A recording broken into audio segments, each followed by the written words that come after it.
kampanya, dapat nakakakain ng mga alagang baka ng at least 40 hanggang 50 kilos na fresh grass at merong unting concentrates at iba pang nutrisyon upang masustentuhan ito ang malusulong produksyon ng gatas. Mula RP1 Masara, ako si Joshua Miguel Suarez para sa Radyo Pilipinas World Service. Balita mula sa lalawigan sa bawat rehiyon ng ating bayan. Dito sa Ang Pilipinas Ngayon.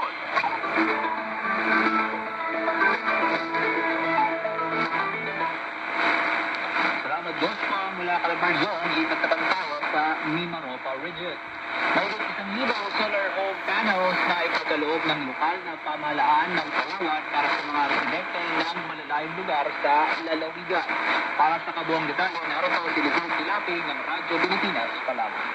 Ano naman ngayong kapuntaw ang gobyerno ang probinsya na ang abot sa kalibo 176 na individual